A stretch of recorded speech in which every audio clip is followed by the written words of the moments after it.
Criminal activities করছে তৃণমূলরা, এটাও আমরা বলেছি। ওনারা তদন্ত করবেন, সেই তদন্ত করার সাথে সাথে তার ব্যবস্থা কি হচ্ছে আমাদেরকে জানাবেন, এ প্রতিশ্রুতি ওনারা দিয়েছেন।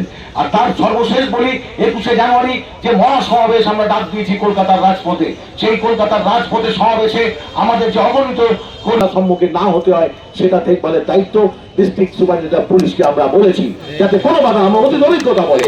সুতরাং আপনারা জোর কদমে দাঁড়িয়ে থেকে 21শে জানুয়ারি যাওয়ার জন্য প্রস্তুতি নিন, এবং প্রস্তুতি নিন, ব্যাপক আকারে প্রস্তুতি নিন।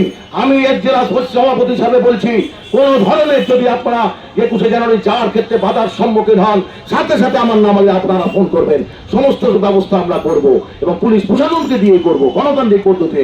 কিন্তু আইন হাতে তুলে নেবেন না, আর অন্যায় করবেন না, অন্যায়কে প্রশ্রয় দেবেন না। সে অন্যায় যেই করুক এটা মাথায় রাখবেন, অন্যায়কে কখনো প্রশ্রয় দেবেন না, নিজেরা অন্যায় করবেন না, আইন হাতে তুলে নেবেন না।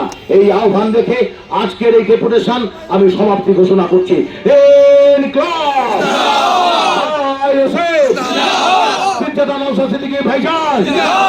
আমাদের লড়াই চলছে, চলছে, আইনের শাসন প্রতিষ্ঠার স্বার্থে আমাদের লড়াই চলছে, চলছে।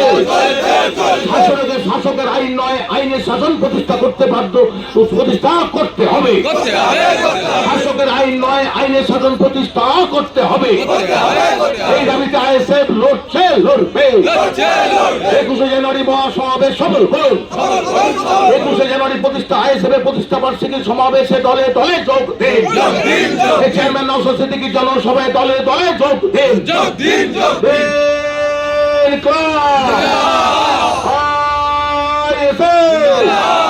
নওশাদ সিদ্দিকী ভাইজান, ধন্যবাদ।